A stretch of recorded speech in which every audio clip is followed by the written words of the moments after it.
तो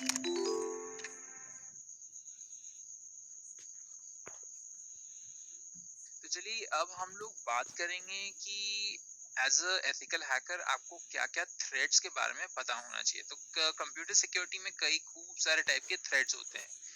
जो ये इतने सारे जो टाइप के थ्रेड होते हैं, वो खूब सारे वल्नरेबिलिटीज के थ्रू आ सकते हैं। तो कुछ मेजर वंस जो जो थ्रेड्स हैं जो आपके कंप्यूटर या सिस्टम्स में आ सकते हैं, वो हैं कंप्यूटर वायरस, कंप्यूटर वर्म, स्केयरवेयर, की logger, adware, malware, backdoor, Trojan, ransomware, spyware. तो ये बेसिकली सारे के सारे थ्रेड्स हैं जो किसी को भी हो सकते हैं। तो चलिए इनके थ्रू एक एक करके जाएंगे। सबसे पहला जो है वो है कंप्यूटर वायरस।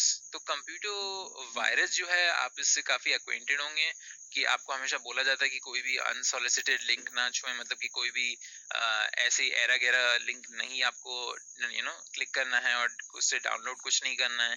तो वायरस बोलते ही हो कि अगर आप करोगे ऐसे डाउनलोड तो आपके कंप्यूटर में वायरस आ जाएगा और आपका कंप्यूटर खराब हो जाएगा। तो कंप्यूटर वायरस जो है वो बेसिकली एक सॉफ्टवेयर है जो आपके सिस्टम को अटैक करता है। वो आपके सिस्टम को कई तरीकों में अटैक कर सकता है। मतलब वो चाहे तो आपके सिस्टम में जो डेटा है, आपका फाइल सिस्टम है, उसको डिलीट कर देगा। और अगर आपके पास बहुत सेंसिटिव इंफॉर्मेशन है तो वो काफ़ी बड़ी प्रॉब्लम हो गई, स्पेशली अगर आप कोई ऑर्गेनाइजेशन के लिए काम करते हैं और आपने अपनी ऑर्गेनाइजेशन के सिस्टम पे कंप्यूटर वायरस डाल दिया बाय मिस्टेक। तो वो आपके ऑर्गेनाइजेशन के सिस्टम का कंट्रोल ले सकता है, या फिर वो पूरे डेटा जो है उसको एनक्रिप्ट कर सकता है तो आपको एक्सेस नहीं रहेगा, या फिर वो उसको पूरा का पूरा डिलीट कर सकता है। और डिलीट करने पे खूब सारी प्रोग्रेस खो जा सकती है। तो वो ऐसी भी चीजें कर सकते हैं जैसे कि कोई भी ट्रांजैक्शनल डेटा है उसको अटैक करें। मतलब कि ट्रांजैक्शनल डेटा जनरली हम लोग बैंक डेटा की बात करते हैं। बैंक डेटा में क्या है कि बेसिकली आप अपने कोई मनी ट्रांसफर कर रहे हैं तो वो उसको अटैक कर सकता है, रीडायरेक्ट कर सकता है। अगर चाहे तो वो एक इलीगल ट्रांसफर भी कर सकता है कंप्यूटर वायरस। तो अगर बैंक रिलेटेड है और कंप्यूटर वायरस भी है तो आप देख सकते हैं कि कैसे यहाँ पे गड़बड़ हो सकती है। मतलब कि कंप्यूटर वायरस आएगा और अपने या फिर हैकर के अकाउंट में पैसे ट्रांसफर कर देगा। तो ये है हमारा कंप्यूटर वायरस। अब चलिए कंप्यूटर वर्म की बात करते हैं। कंप्यूटर वर्म जो होता है वो वायरस से काफी सिमिलर होता है। डिफरेंस क्या है कि जो कंप्यूटर वायरस है उसको जनरली आपको ट्रिगर करना पड़ता है। ये ट्रिगर आपके कोई भी लिंक्स हो सकते हैं या फिर कोई मैलिशियस एड्स हो गए जो आपको बताते हैं कि यहाँ पे छुइए और आपको 1 करोड़ रुपए मिल जाएंगे, या फिर आपको $1 मिलियन मिल जाएंगे, click here to win $1 million. तो वो बेसिकली आपको टेम्प्ट करते हैं और आपको फूल करते हैं लिंक्स छूने में।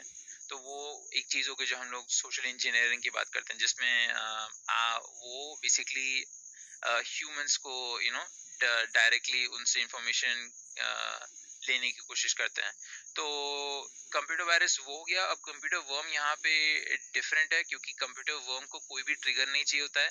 अगर कोई हैकर कंप्यूटर वर्म आपके सिस्टम पे डाल देता है तो आपको वहाँ पे कुछ करने की ज़रूरत ही नहीं है। वो डायरेक्टली कोई भी हार्म करना चाहे सिस्टम को वो कर सकता है विदाउट एनी ट्रिगर्स।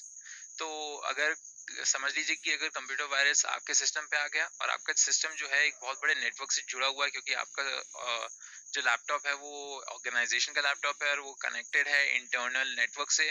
तो आप ये भी देख सकते हैं कि जो कंप्यूटर वायरस है वो ऐसे प्रोग्राम हो सकता है कि वो पूरे पूरे नेटवर्क पे फैल के बाकी लोगों के लैपटॉप पे भी चला जाए और पूरे नेटवर्क का कंट्रोल ले ले। तो ये काफी डेंजरस चीज हो गई जिसके लिए काफी ध्यान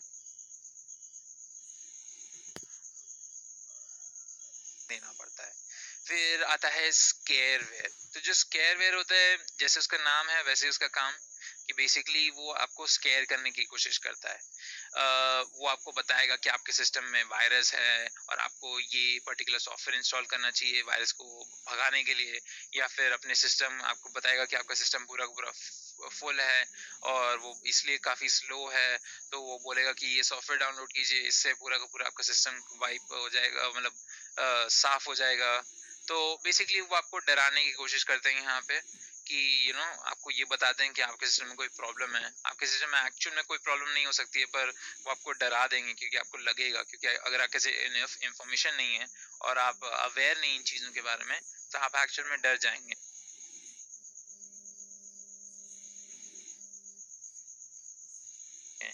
तो इसको इस पर्सपेक्टिव से सोचिए कि कोई भी हाउसवाइफ है, उनको इतना ज़्यादा टेक्निकल नॉलेज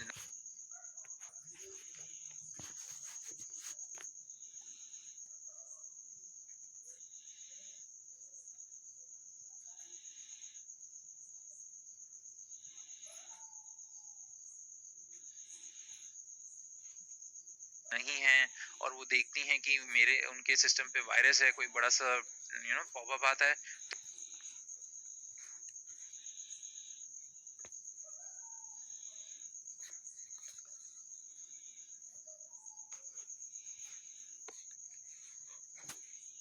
तो वो ऑब्वियसली डर जाएंगी। तो यहाँ पे आप देख सकते हैं कि स्केयरवेयर्स कैसे काम करता है। स्केयरवेयर्स एक्चुअल में मैलिशियस नहीं हो, डिपेंड करता है, वो मैलिशियस हो भी सकते हैं, पर कई बार वो बस आपको अपना प्रोडक्ट बेचना चाहते हैं या फिर आपके सिस्टम पे कोई एडवेयर डालना चाहते हैं। पर तब भी आपको इस चीज को केयरफुल होना होगा इसके साथ, और इसके लिए इस पे एक नजर रखनी होगी। फिर आता है की लॉगर। अब की लॉगर आपने सुना होगा कि क्या करता है। बेसिकली की लॉगर भी वही करता है जो उसका नाम बताता है, वो बेसिकली की को लॉक करता है। तो आपके जितने भी जब भी आप टाइप करते हैं ना, तो वो टाइप को बेसिकली जो भी आप टाइप करते हैं वो बेसिकली उसको लॉक कर लेता है। तो वो देखता है कि आपने क्या क्या टाइप किया और वो बेसिकली उसको लॉक कर लेता है। तो ये बेसिकली एक सॉफ्टवेयर है जो आपको अलाउ कर सकता है जितने भी यूजर नेम और पासवर्ड उनको लॉक करना। ये काफी यूजफुल है इंडिविजुअल लोगों पे, क्योंकि इंडिविजुअल लोग अपने सिस्टम पे काम कर रहे हैं तो यूजर नेम और पासवर्ड रेगुलरली डालते ही रहेंगे।